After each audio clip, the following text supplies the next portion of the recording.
Manila Broadcasting Company. Sa balita, komentaryo, isyu, serbisyo publiko. Aksyon Radio! Sa Bacolod, Aksyon Radio! Aksyon Radio!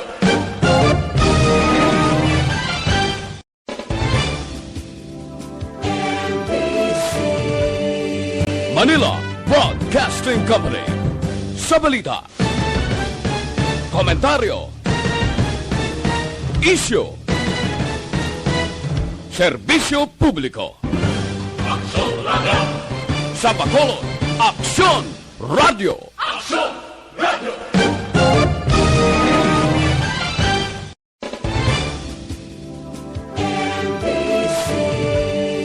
Manila Broadcasting Company. Sa balita, komentaryo, isyu, serbisyo publiko. Aksyon Radio! Sa Bacolod, Aksyon Radio! Aksyon Radio!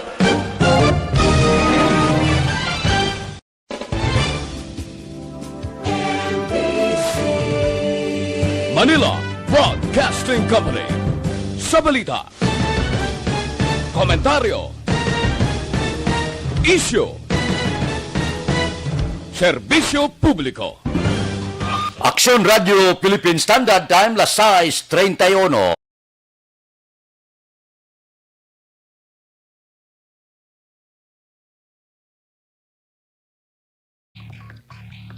Actual Reports, second portion. Di kalidad, kag madalong nga mga analisis sa pinakainit na balita sa bilog na probinsya kag nasyon. Actual Reports, second portion. Patas kag balanse nga komentaryo sa mga issues kag mga balita nga nagaapekto sa mga pumuluyo sa adlaw-adlaw nga tanan. Action Reports, second portion. Upod sa veterano kag respetado nga komentarista, Aksyon Fred Salanga. Karon nga adlaw, Sabado, Pitsa, Unugid, bulan sang Mayo, tuig 2021. Anano nga mga balita kag isyo ang aton talakayon karon nga adlaw. Ining mga balita kag isyo idulong sa aton sa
Aksyon Radio Philippine Standard Time, las 6:33. Mabuhay kamo, mga mamumugon sang pungsod Pilipinas kag bilog nga kalibutan. Karon nga adlaw Labor Day, adlaw nimo, adlaw nakon, adlaw naton tanan. Dumdumon taning adlaw, aton ini adlaw sang mga mamumugon. Amo ini ang porsa sa mga mamumugon nga sang indi pamoderno ang kalibutan, kita ang nagatrabaho para mag-uswag ang negosyo sang mga manggaran para mangin produktibo ang duta sang mga hasindero pagi sa kusog mamumugon. Kusog mamumugon man ang nagduso para nga matagaan kita sang husto nga benepisyo, pagpasaka sang sweldo, ang pagpudag-pudag sa dalan, ang 8 oras nga trabaho, ginduso man sang mga mamumugon pagi sa mga piket wilga kag iban pa nga ginusikan sang dugo kag kabuhi sang mga mamumugon. Amo ini sila ang mga puwersa. Kita ang puwersa sang una, sang wala pa moderno ang tanan nga mga bag-o nga teknolohiya, kusog mamumugon ang ginagamit sa pagpakaon sa bilog nga pungsod Pilipinas. So, inyo adlaw, akon adlaw, adlaw naton tanan, karon nga adlaw, mabuhay kamo, mga mamumugon. So, kung anaw numan ang bunga sang kinabudlayan pagpatulo dugo kag balas ang mga mamumugon, amo ni subong nga ang aton karon nga panggobyerno nag-uswag man, ang mga manggara negosyante nag-uswag man pagi sa kusog sang mga mamumugon. So dumdumo naton ining adlaw, nga ining adlaw aton ini, sa ulugo naton ini kay kamo kita tanan mga mamumugon nga amo ang nagamit sang kusog para mag-uswag ang pungsod Pilipinas. Aksyon Radio Philippine Standard Time, las 6:35. Mabalik kami pagkatapos ini.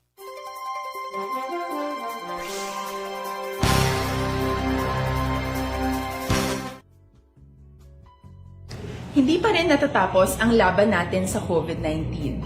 At sa labang ito, isa sa pinakamahalagang armas natin ang tamang impormasyon. Importanteng maalam tayo kung paano ba natin mababawasan ang tsansang mahawaan tayo ng COVID-19. Pero, ano nga ba ang alam natin ngayon tungkol sa pagkalat ng COVID-19? Base sa kasalukuyang pag-aaral, ang COVID-19 ay sumasama sa droplets sa tuwing may umuubo, bumabahing, kumakain, nagsasalita, o kahit sa paghinga. Kadalasan, hindi natin namamalayan ang pagtalsik ng mga droplets na ito dahil hindi sila nakikita. Ano naman ang magagawa natin para maibaba ang exposure natin o tsansang magka-COVID? Kailangan nating maibaba ang exposure mula sa virus tuwing nakikipagsalamuha tayo sa iba. Isa sa pinakamainam na tool ang face mask upang mabawasan ang ating exposure at ang pagkalat ng COVID-19. Kaya naman, face mask ang bida topic natin for today. Binabawasan ng mask ang tsansang makahawa at makapanghawa tayo sa ibang tao. Ayon sa current studies, kaya nitong bawasan ang ating risk of infection ng 67%. Ngayon, napakadami ng face mask na available para sa atin. Ika nga options, options, options. So, how do you get to decide which one to use? I-ready ang inyong mga phone at i-screenshot ang mga comparison na ito ng iba't ibang mask.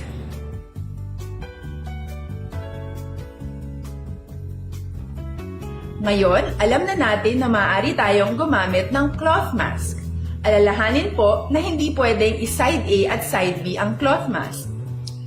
Labhan ito araw-araw gamit ang maligamgam na tubig, detergent at bleach. Para naman po sa mga medical or surgical mask, tandaan na hindi ito maaaring i-recycle. Itapon na ito pag madumi na, basa na, o gamit na. Samantala, ilaan naman po natin ang mga N95 mask para sa ating mga healthcare workers na patuloy na nakikipaglaban sa COVID-19. Huwag din po nating kalimutan na hindi natin nirerekomenda ang paggamit ng N95 respirators with valve. Habang kaya nitong protektahan ka sa virus, hindi naman ito mapoprotektahan ang mga tao sa paligid mo, lalo na kung may sakit ka. Of course, face masks are not enough to protect us. It should still be coupled with other preventive measures. According to studies, kung magsuot ka lang ng mask at didistansya ng at least 1 metrong layo sa iba, mababawasan na agad ang tsansa mong makahawa at mahawaan, kaya ituloy lang natin ang pagprotekta sa ating mga frontliners at komunidad sa pamamagitan ng pagiging bida. B. Bawal walang mask. I. Isanitize ang mga kamay at iwas hawak sa mga bagay. D. Dumistansya ng hindi bababa sa 1 metro. At A. Alamin ang tamang impormasyon. Lahat tayo ay may responsibilidad sa isa't isa na bawasan ang risk nating makuha ang virus. Ang pagsunod sa ating minimum health standard ay isa ring paraan para sabihing nirerespeto kita at gusto ko pareho tayong ligtas. Ang mas agarang pagsasabuhay ng BIDA ay makakatulong sa mas mabilis nating pagbalik sa malusog na Aksyon Radio Philippine Standard Time, las 6:39. Ang masunod nga balita kag isyo idulong sa aton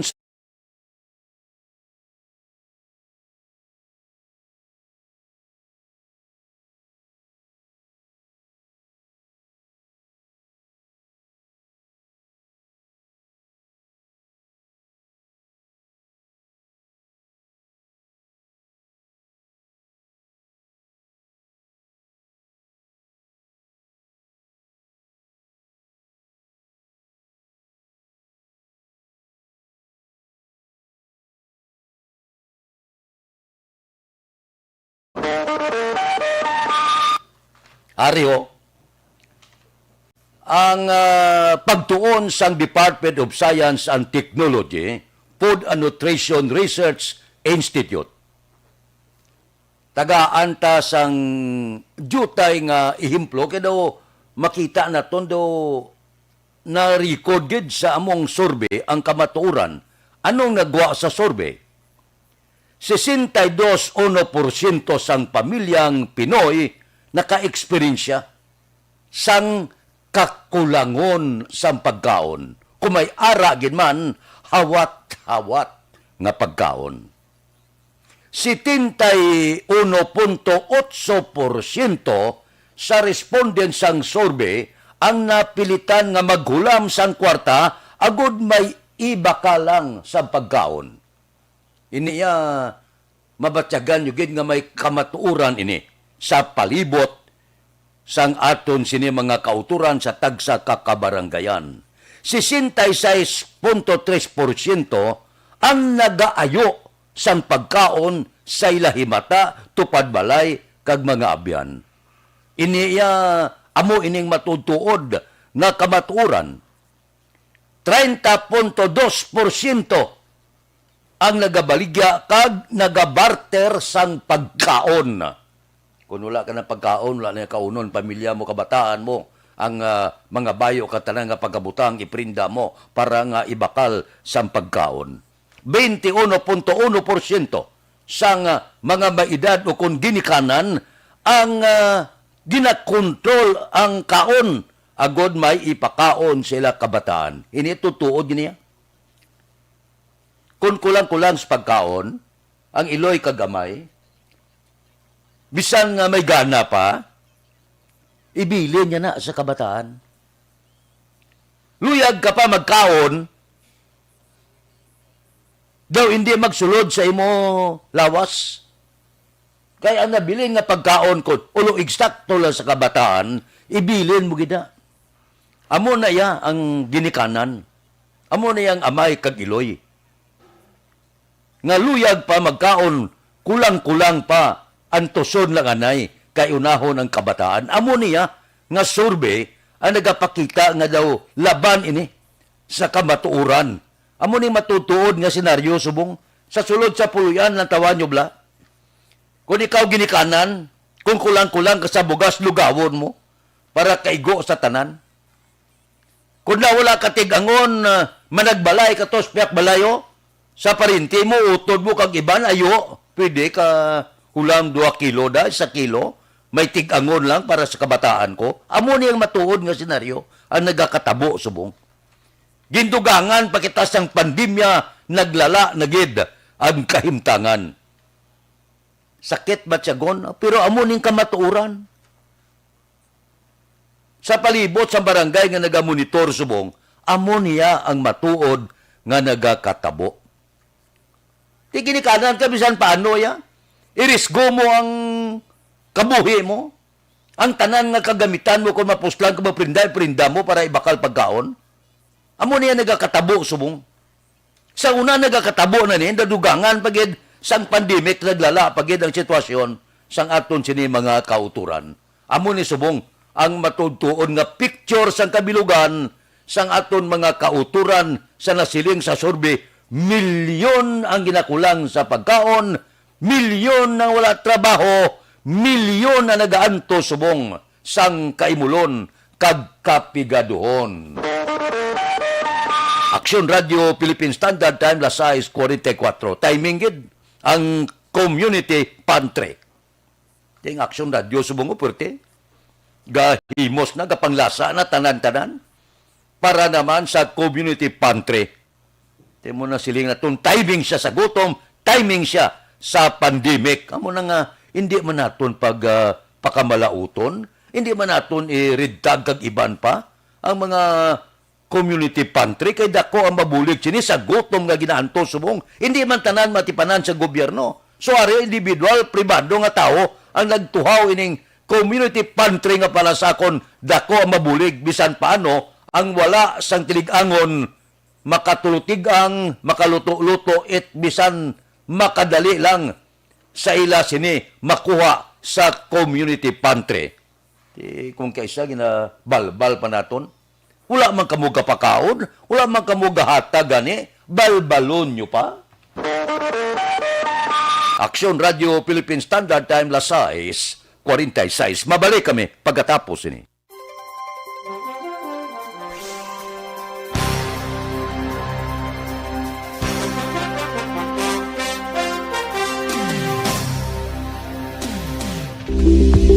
Ito ka mga importante nga mapamagi agud mapungga ng paglaptas ang Coronavirus Disease 2019 o kung COVID-19 sunod sa World Health Organization o kung WHO. Una, ugaliyo na masami nga pagpanghugas ang kamot agud mapasigurong katinlo sa kaugalingon. Ikadua, likawan man ang masami nga pag-uyat sa ilong kamot kag baba. Ikatatlo, tabunan sang tisyo kung kamot ang baba kung ginaubo. Ikaapat, likawan ang pagpadulong sa mga lugar nga masami ginatipunan sang publiko. Ikalima, magtiner sa puluyan kung hindi mayong kondisyon sang lawas ilabi na kung nagabatyag sang hilanat kag ubo. Ikaanom, kung naga-eksperyensya sa hilanat ubo o kung kabudlayan sa pagginawa. Kilayon nga magpakonsulta kung magpangayo sang panugyan gikan sa isa ka doktor. Ikapito, tingwaan nga mangin updated sa balita kag mga impormasyon angot sa COVID-19. Ining apahanumdom ang ginatulong sa inyo sa kaluan sang World Health Organization, Department of Health kag Aksyon Radio Bacolod.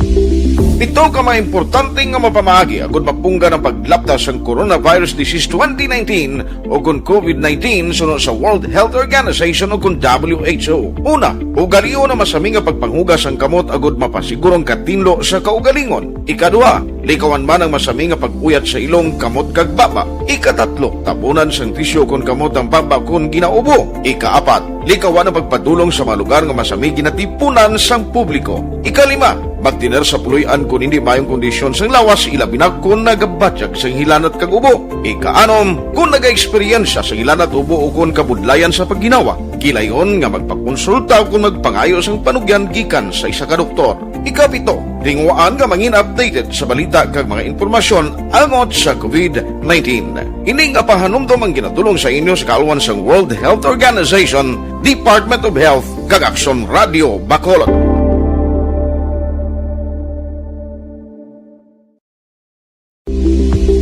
Ito ka mga importante nga mapamagi agud mapungga ng paglaptas ang coronavirus. Sa dinami-dami ng usapin ngayon tungkol sa COVID-19, nangingibabaw ang tanong tungkol sa expanded testing. Ano nga ba ang expanded testing? Bago natin sagutin ito, mahalaga munang malaman natin kung ano ang confirmatory test para sa sakit na COVID-19. Ang Reverse Transcription Polymerase Chain Reaction o RT-PCR ay isang laboratory test na tumutukoy sa mismong virus sa loob ng tao. Ang RT-PCR ang siya lamang test na ginagamit upang makonfirm ang sakit na ito. Kaya nitong alamin kung may virus na sa katawan ng isang tao bago pa man lumabas ang sintomas. Kaya naman sa ating expanded testing, RT-PCR ang ginagamit natin ngayon. Hindi ito katulad ng Aksyon Radio Philippine Standard Time las 6:49 na.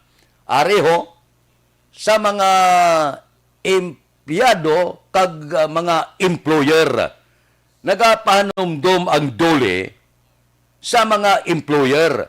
Paano nyo bayaran ang inyo mga empleyado kag worker kung magtrabaho karon nga adlaw, Labor Day, Ang Department of Labor and Employment kahapon nagpanumdom sa mga nagapanag-iyas ang establishmento komersyal, mga negosyante, sang inyo papel sa pagbayad sa mga worker ninyo kung mag-report sila karon nga adlaw, Mayo 1.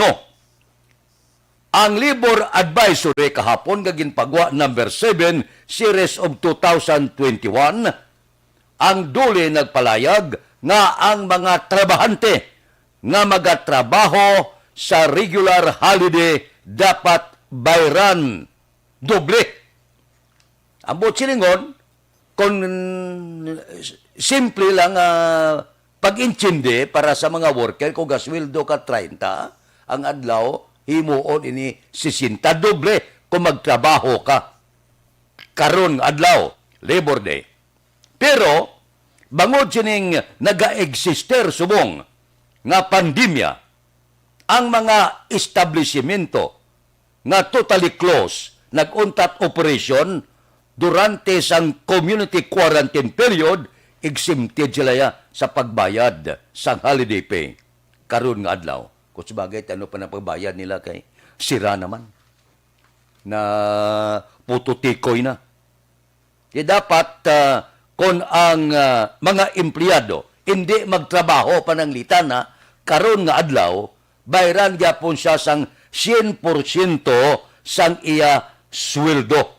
Siya dalom ini sang implementing rules and regulations sang labor code. Kung ang trabaho pananglitan kamo makatrabaho karon nga adlaw, kinanglan obligado ang employer nga magbayad 200% sa pagtrabaho sa sulod sang 8 ka oras.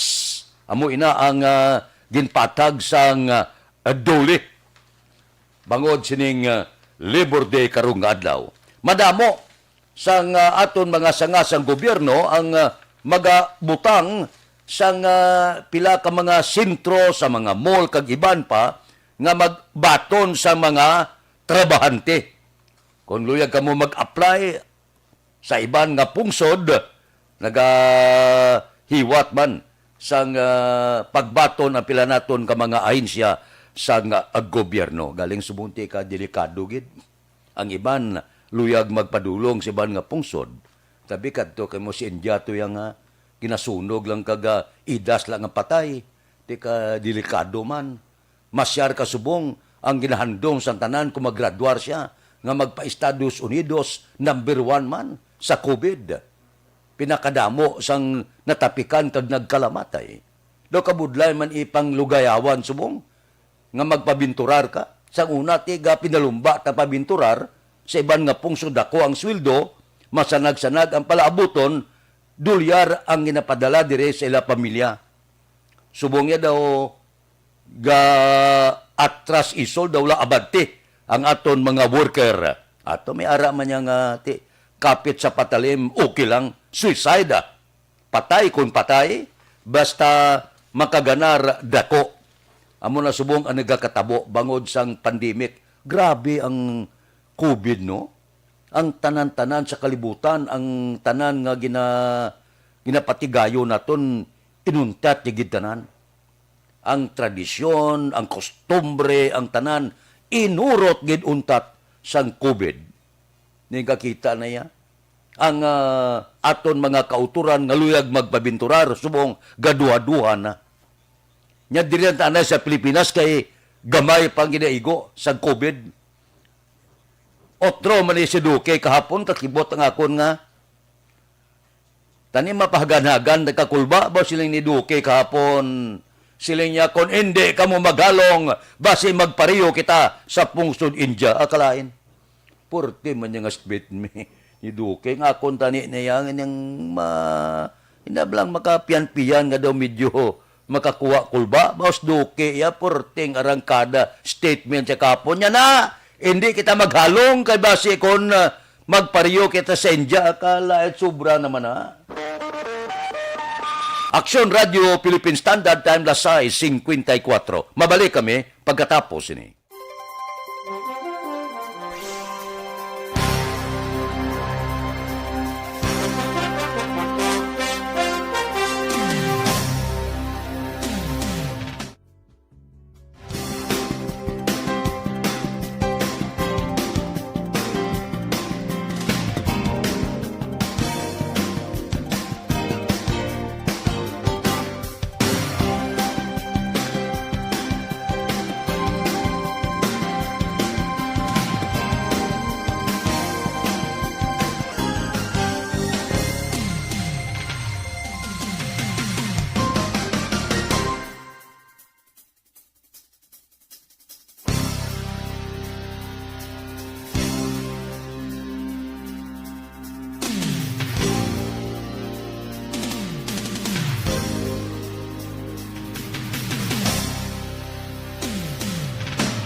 pamati alamon ginasandigan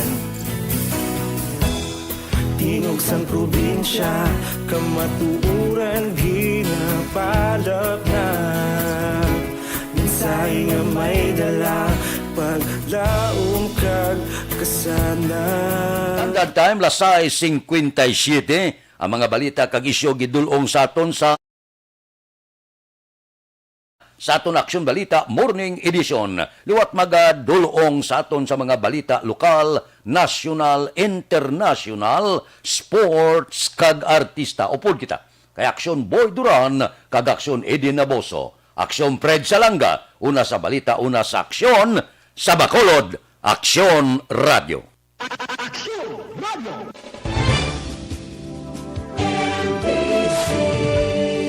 Manila Broadcasting Company. Sa balita, komentaryo, isyu, serbisyo publiko.